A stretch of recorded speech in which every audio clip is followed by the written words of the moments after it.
I am glad that you are here. Do not quit on me now, certification machines. Just use the tables that are on the first page of the PDF to find which class the IP address falls under. The first one here starts with 10, so we know that it is a class A.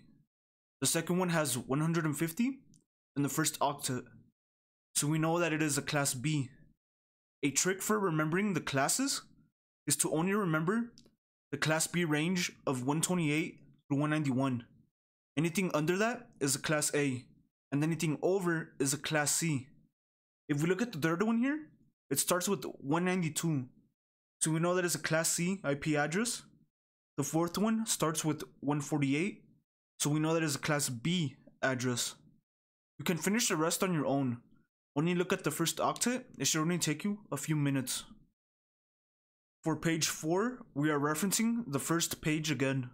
All that you are going to do on the left side is find the address class again by looking at the first octet. Then circle the default network portion, which was represented by 255 on the default subnet mask for that class. The second list is the same concept, where you're going to circle the default host portion instead. The host portion is represented by 0 in the default subnet mask. So if we look at the first one on the left here, the first two octets are circled because it is a class B address, and the default subnet mask for class B is 255.255.0.0. The second one is a class A IP address. That's why only the first octet is circled. The default subnet mask is 255.0.0.0. Let's go over to the right here. So on this one, the last three octets are circled, meaning it is a class A IP address. You could tell by the 10 and the first octet. The default subnet mask for class A again is 255.0.0.0. The second one is a class B IP address. You know that because the last two octets are circled and because the first octet starts with 171. The default subnet mask for a class B is 255.255.0.0. Go ahead and finish the rest. Page 5 is where it gets interesting. Luckily, this page only uses the default subnet masks. We are going to use the same concept as binary to decimal conversions.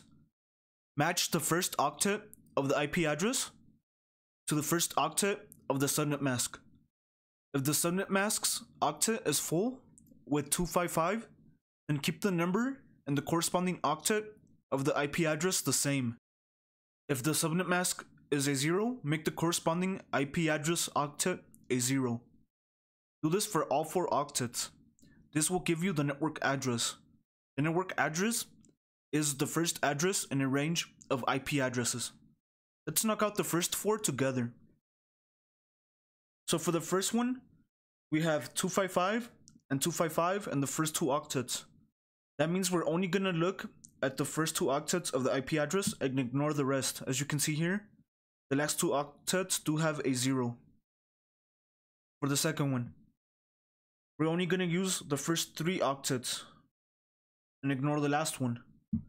So we're gonna have 10.10.48, and we're gonna get rid of the 80 and replace it with the 0.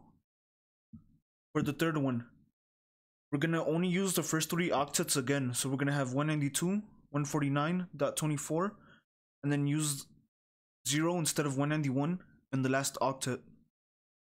And for the fourth one, we're only using the first 2 octets because we have 255 in the first octet and in the second octet.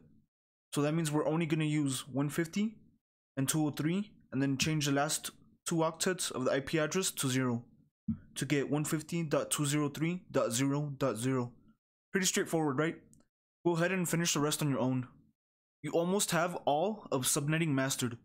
Do not worry if some of the subjects are still a bit fuzzy.